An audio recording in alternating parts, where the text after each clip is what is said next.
What's going on, man? Welcome back to Between Two Jerseys. Last week we had our pilot episode, episode number 000. Today, officially episode number 1. And as I said in the last video, this is just going to be kind of my scattered thoughts on sports this week. And this week was week 8 of the NFL season. Nothing else was really going on, so I'm going to break down some NFL stuff, some dynasty football stuff, some fantasy football, a trade target I even have. A lot of cool stuff coming up in this episode. Now, before I get into that, make sure you go down below and subscribe. And while you're down there, leave a comment. I'm always looking for recommendations on this show.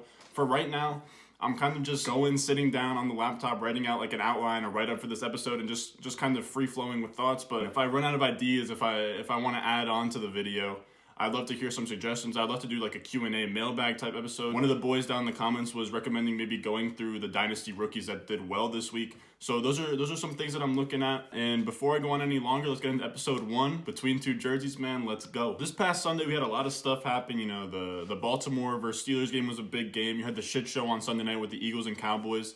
But the thing that I really want to zoom out and look at is this Seahawks offense, man. They just routed the 49ers 37-27. I honestly got no clue what the fuck's going on with the Niners, I don't know if Jimmy Garoppolo got hurt, if he got pulled. Then they're running like 3 different running backs. They got fucking Deebo Samuel's hurt, George Kittle's hurt. Like that team, Nick Bosa's hurt, Richard Sherman's hurt. That team just went from competing for a Super Bowl to they're not looking like they're even going to make the wild card right now. Let's look past the 49ers. The Seahawks won 37-27, and I think that score isn't really indicative of how close the game actually was. It really wasn't that close of a game. The Seahawks had it the whole time. Like, the 27 only came for some garbage time stuff for the 49ers, and this game was just a display of this Seahawks offense in 2020. They lead the league in points per game with 34.3, and Russell Wilson, we were talking about the offseason, like, let Russ cook. It was kind of like a meme, but, like, Pete Carroll's letting that boy fucking cook. He's the QB1, and he's the overall 101 in fantasy football right now through only 7 games. So he's only played 7 games. Most of the rest of the league has played 8, and he's still not only the QB1, but the overall highest scorer in fantasy football right now. So the question I was asking myself is the Seahawks the best fantasy offense we've ever seen? I've never seen a season like this, but I'm also on the younger side. I didn't see the Tom Brady with Randy Moss 50 touchdown season. And I do remember the Peyton Manning season with Demaryius Thomas, but this is going to be up there, man. Russell Wilson now has 26 passing touchdowns through 7 games, and he's on pace for 59 right now. And the next best passer right now is 21 touchdowns from Patrick Mahomes, and he looks good. They just sort of shitted on my Jets a little bit, but that happens. The Jets go to Arrowhead. Sure, Mahomes is going to light him up for 21 touchdowns, I think he had like maybe 3 passing touchdowns, 4. Now he has 21 TDs on the season, but that's through 8 games. Russell Wilson has 26. He has 5 more than Patrick Mahomes, the second-place guy, with 1 less game played. And last year, Lamar Jackson had the league lead in passing touchdowns with 36. And Russ is 72% of the way there, and he hasn't even played half of the games. Just let that stat sink in for a second. If Russ doesn't get hurt, let's hope to God that he does not get hurt.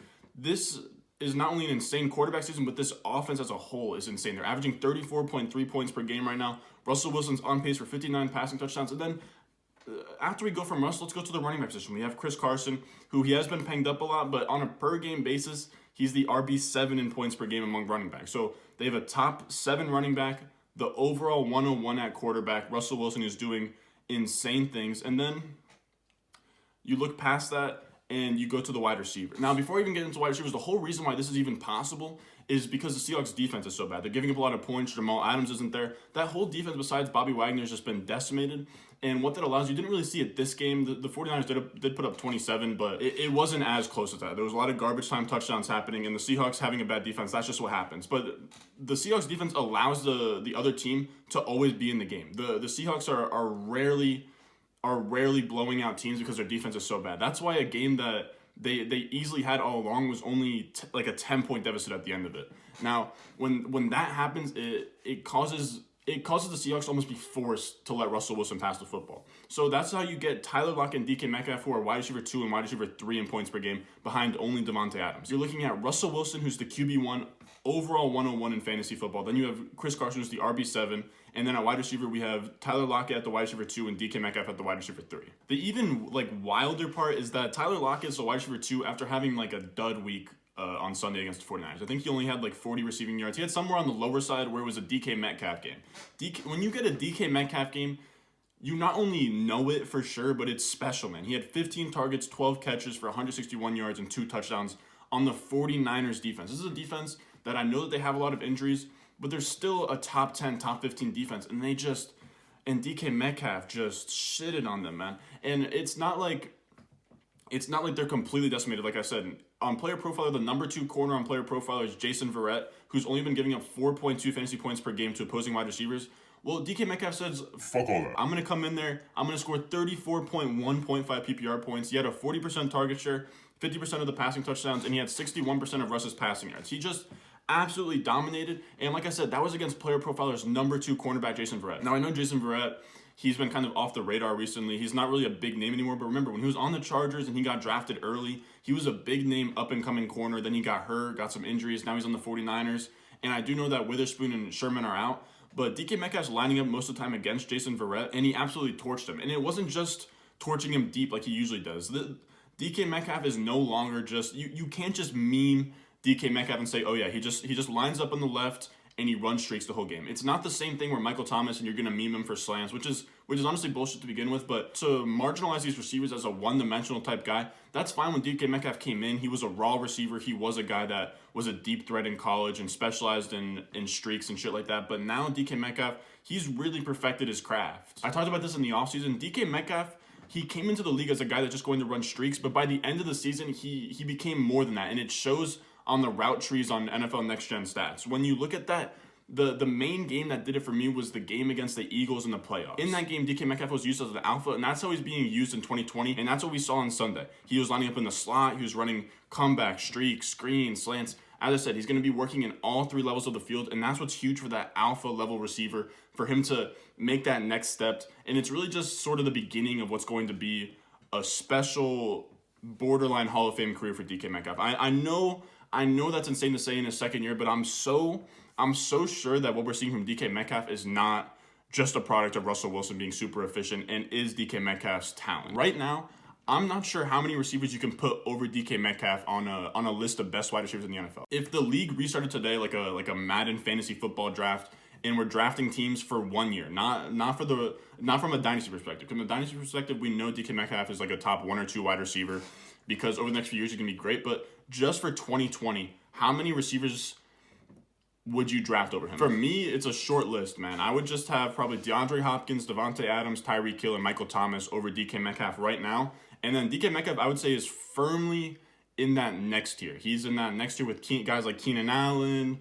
We got guys like Mike Evans there, Chris Godwin, A.J. Brown. Those type of high-end elite wide receivers. I'd say he's in that 5 to 8 range right now, and that's in season 2. He's going to have an insane season this year from an efficiency standpoint. With only 135 targets, he's on pace for 82, 1,500 yards, and 16 touchdowns. And I know that 82 catch total is low, but you have to remember that the reason why we don't perceive DK Metcalf in the same light as a DeAndre Hopkins, Devontae Adams, Michael Thomas, is because he's not getting the same volume as that. He's only on pace for 135 targets, and he's in an offense with Tyler Lockett. He's not even the target leader on his own team. That's Tyler Lockett, and the rest of those guys are the established alpha, and they're peppered with targets. So let's do a little exercise, and let's see what Metcalf would do if he had 166 targets like a Hopkins. Hopkins is on pace for 166 targets this year. So DK Metcalf with 166 targets would have 101 catches, 1,907 yards, and 19 touchdowns. That would put him second behind Calvin Johnson on the all-time single-season receiving yards list as a second-year player in the NFL. And the player that he would beat out from that second place spot would be Julio Jones. It's just so fitting that this year, if he was afforded 166 targets, he would be in between Calvin Johnson and Julio Jones for one of the greatest seasons of all time. I know we're jumping out to best case scenario here. I know obviously this type of efficiency is only sustainable because Russell Wilson's on an MVP type campaign about to break the passing touchdown record.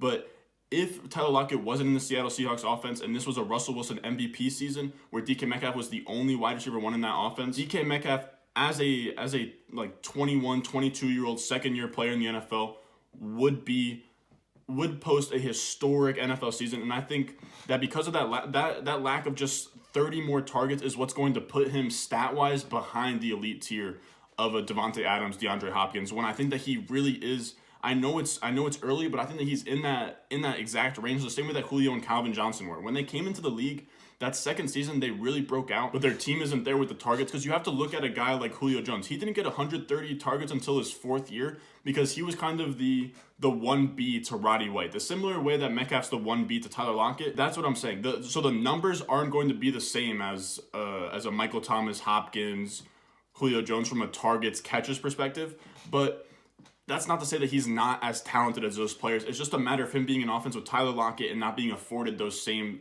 volume and same targets that those elite tier guys are. So as I say here, talking about DK Metcalf being the next all-time great Calvin Johnson, Julio Jones, Andre Johnson level physical specimen type receiver, how the fuck did the NFL let him fall to the 64th pick? I know that he had like a Tom Brady level 3 cone drill, and I know that he had injuries in college, but when you just look at DK Metcalf, 6'3", 230 pounds, runs a great 40, I just don't see how you let him fall to the 64th pick. I'm not trying to do a hindsight's 2020 kind of thing, because for me, from a prospect level, I could completely, on draft day, I could completely warrant drafting Hollywood Brown, N'Keal Harry, AJ Brown, and Deebo Samuel over him. Those were all great prospects. They all ran fine at the combine, had great production, great early production. Not so much Hollywood Brown, but he's like that speed kind of guy.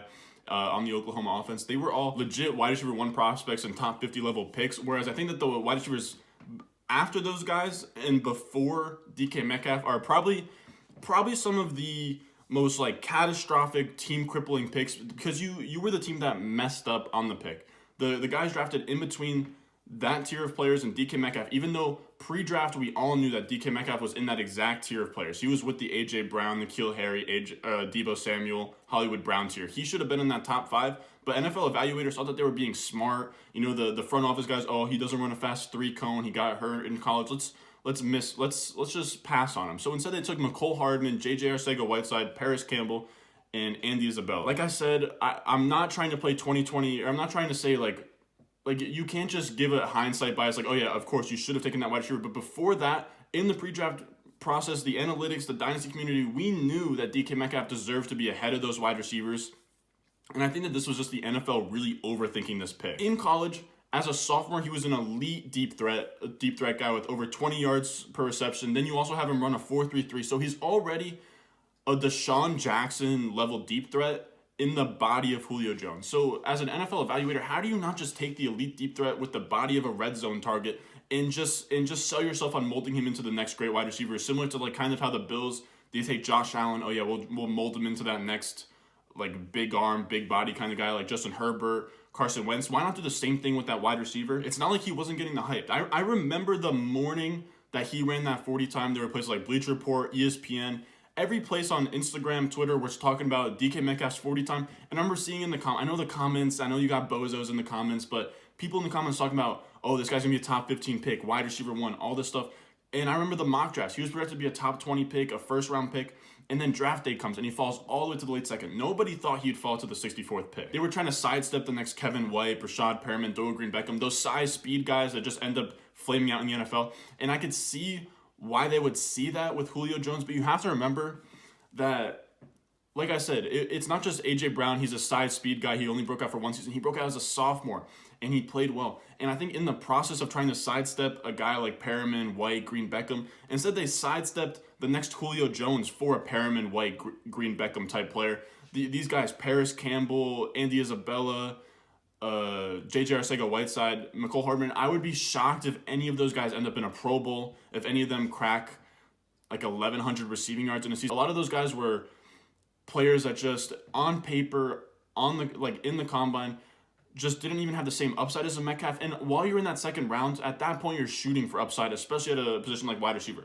There's not a world where any of those 4 wide receivers can be your wide receiver 1 in your NFL offense, whereas Metcalf, he looked the part of that. He looked the part of a wide receiver 1 in an NFL offense, and I just don't see how you don't, right there, you don't just draft him. And I think the biggest thing is that, like I said, they were trying to just sidestep the next size speed bust, and the problem is that he was a crazy combine athlete, but you got to provide context to these college wide receivers.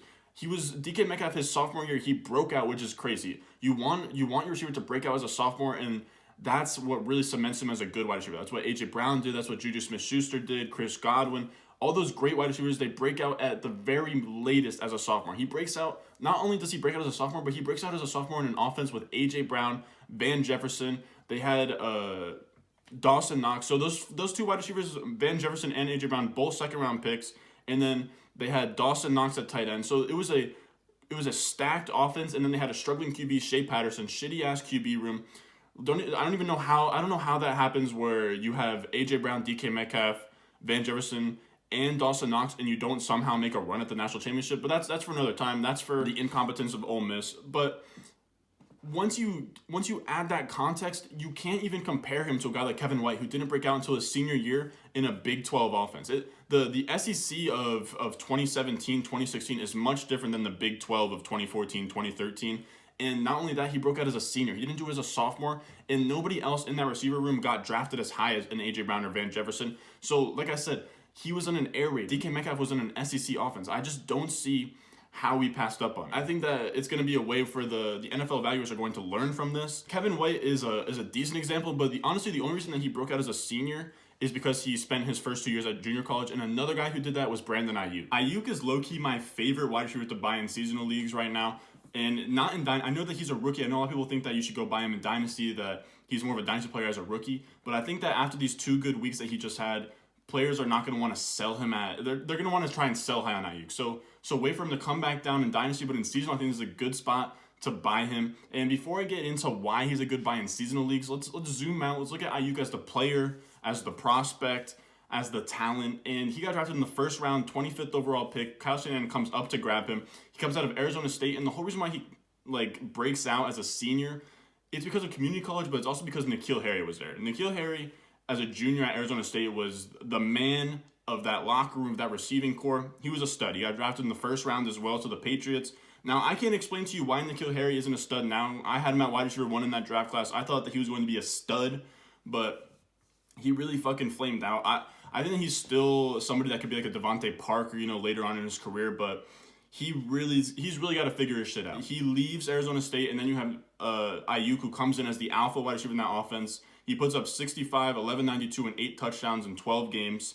And that's a fine stat line as somebody that he had a low reception total, high yard total. And the reason for that is his yard after the catch ability. He's one of those yak monster guys. He averaged 10.9 yards after the catch, which was the 2020 wide receiver class high. He led all those wide receivers in yards after the catch. All those great wide receivers we're seeing right now, Laviska Shenault, Justin Jefferson, CeeDee Lamb, he averaged more yards of the catch than all of those guys. The reason why the yards of the catch is huge because he can create on a low volume, and because that's the type of guy that Kyle Shanahan wants. He has that 90-second burst score on Player Profiler, so he's a bursty type guy. He's got the moves after the catch. He kind of turns into a running back like an A.J. Brown, Deebo Samuel guy. And the reason why that's perfect for this offense is because Deebo Samuel's already there. Deebo Samuel and Kittle were both top 5 in yards after the catch per reception amongst all skill position players in 2019, and now they're both hurt. So these are 2 guys specialized in yak in that offense. Kyle Shanahan loves using them in end-arounds, reverses, screens. He loves giving them manufactured touches, and that's what he's going to do for Aiyuk now that they're both hurt. Kittle's out for 8 weeks. Deebo Samuel, he's been struggling to stay healthy. I really don't know what's up with Deebo because he's a player that's falling in Dynasty right now. He was a damn top 15 wide receiver after the season was over because he really picked up at the end there. But now he's been hurt, and Aiyuk is kind of starting to really dig into that what we thought was Deebo's really safe wide receiver 1 spot. With these last 2 weeks where Deebo Samuel has been hurt, Aiyuk has gone crazy. His stat line the last 2 weeks has been 18 targets, 12 catches, 206 yards, and a touchdown, and he's been the wide receiver 10 in that span. Now, this is without even Kittle being out. So now there's more targets getting injected into Aiyuk, right into his fucking veins, and the whole reason why he's a buy in seasonal is because in Dynasty, he just came off 2 great weeks. Deebo and Kittle are hurt. Everybody knows that in Dynasty, but in seasonal, these are people who are more casual. These are people who aren't really looking at rookie wide receivers as legit starters every week. You know what I mean? You don't never feel good starting a rookie wide receiver until he truly, truly breaks out. And I think the only guys that are there yet are probably Justin Jefferson, T. Higgins, and CeeDee Lamb. Now, before that perception gets kind of solidified with Brandon Aiyuk, if he gets another nice game, another game or two, this is the time where you buy. I think most seasonal players would be happy to sell Brandon Aiyuk high. He's a rookie wide receiver. The 49ers are ugly right now. Jimmy Garoppolo, I don't know if he's hurt, getting benched. There's always something going on with the 49ers, but I'm telling you, Aiyuk, they're running out of playmakers. Kittle's gone, Deebo's gone. Mostert's gone. The only guy who's going to be able to move the football for the next 3 to 4 weeks is going to be Brandon Aiyuk. And for me, he's a top 30 wide receiver rest of season.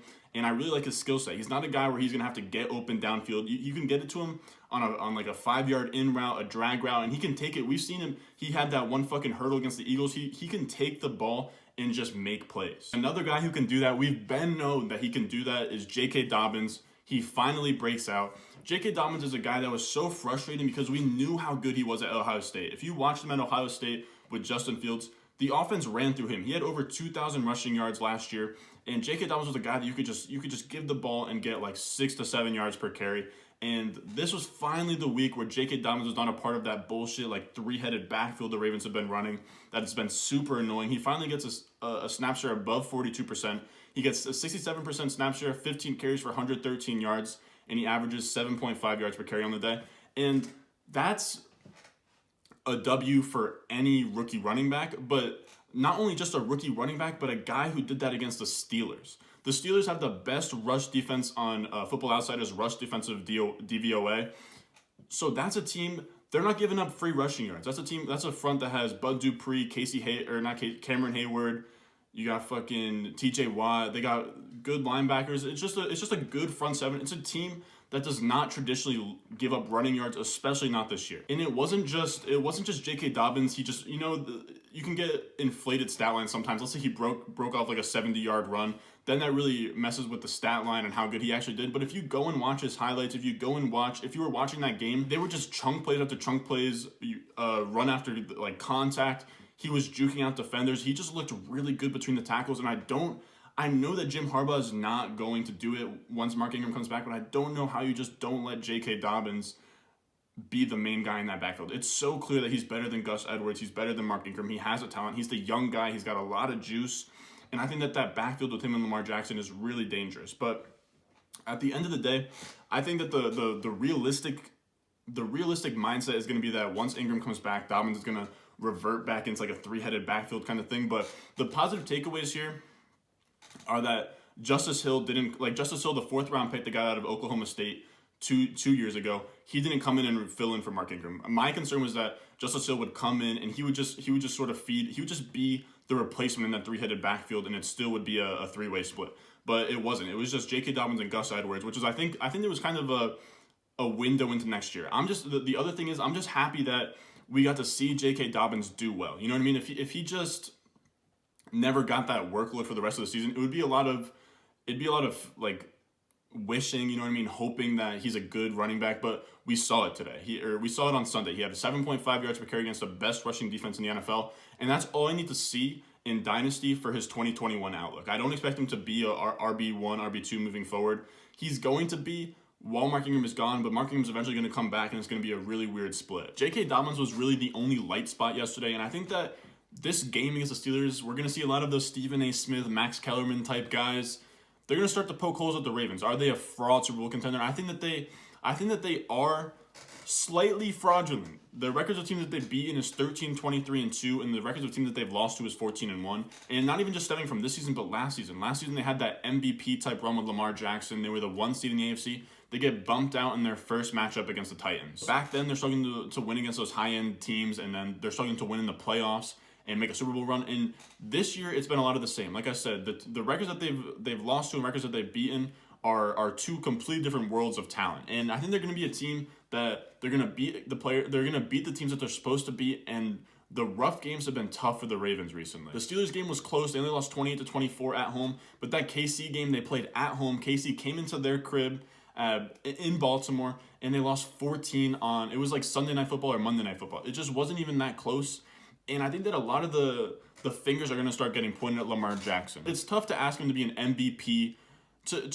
Like, there's only so many times a quarterback has that MVP season. You know what I mean? Patrick Mahomes has been a great quarterback the last 3-4 years, but he only won MVP once. And I know that he was hurt last year, but even this year, he's not the front runner for MVP. So it's hard for a quarterback to replicate their MVP numbers, and that's what Lamar Jackson's being asked to do this year. Now, he has regressed a little bit. In 2019, he played 15 games. He posted 3,127 yards, 36 touchdowns, 6 interceptions, and an 82.3 quarterback rating. And in this year, his 15-game pace is not even close to the same efficiency.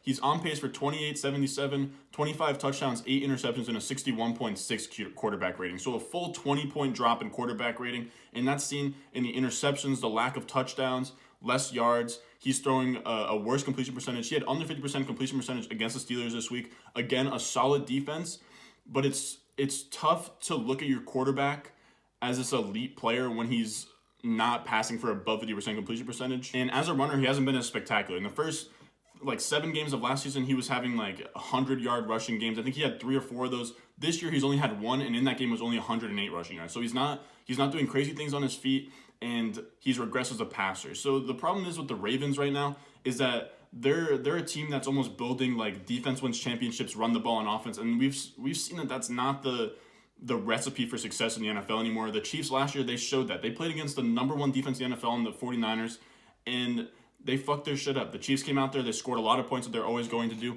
and that's the new model to build winning franchises in the NFL. When you take that philosophy and you look at a Lamar Jackson, it's hard to place all the blame on him when the franchise has done nothing to help Lamar Jackson. We have to understand that in 2019, he really outperformed his expectations touchdown-wise by posting a 9% touchdown rate, and he led all quarterbacks in touchdowns with 36 in only 15 games with a pretty trash receiving core. Nobody on that team passed 65 catches or 900 yards, and the only person that had double-digit touchdowns was Mark Andrews. The problem is that the Ravens aren't adopting that type of philosophy, and that's shown. The Ravens are only 19th in offensive DVOA, yet they're supposed to be this top 5, top 10 contender type team. It's like I said before with the Chiefs, you have to probably have a top 5, top 10 offense to win a Super Bowl in the modern age of the NFL. The thing is that they were planning for Lamar Jackson to replicate his efficiency last year and still maintain a top 5 offense in the NFL. And I think they're asking a lot from him. Last year, he outperformed his TD expectations by posting a 9% touchdown rate. He led all QBs in not only touchdown rate, but touchdowns with 36. And he led them with 36 in only 15 games. With Lamar Jackson, the guy that was never even supposed to be that nice of a passer. And this is on a team that doesn't have the best receiving talent. You have Patrick Mahomes who won it. He won MVP with guys like Tyreek Hill, Travis Kelce. He had Kareem Hunt that year. Then this year, Russell Wilson might win it. He had DK Metcalf.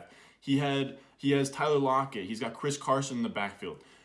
Lamar Jackson won MVP last year simply with Mark Andrews and Willie Snead. For me, you're asking so much of Lamar Jackson to do this twice, to go out there again.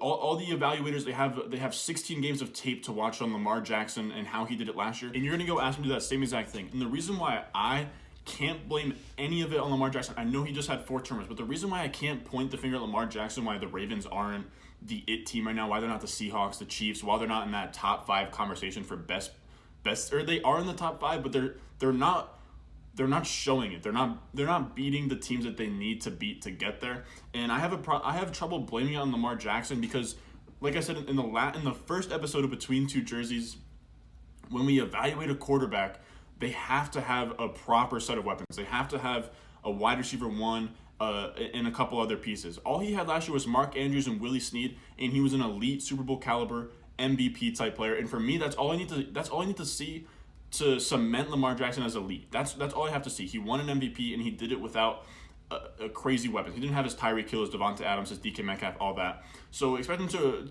for the Ravens front office to expect him to repeat that, it's unreasonable, and they didn't give him any help in the offseason. I know that Marquise Brown, I know that you guys like Marquise Brown, I know the Ravens, they like Marquise Brown, and he's a great wide receiver, but he's 170 pounds. He might be 180 on a good day, and the thing is, he will never be an alpha wide receiver 1 that you can depend on. He'll never be a Devonta Adams, Michael Thomas, and I know that people are going to jump out and say that he's going to be Tyreek Hill. Here's the thing. Tyreek Hill is 200 plus pounds. He's built like a running back. He's played running back. They're 2 completely different styles of player. Tyreek Hill is Tyreek Hill. He's an outlier.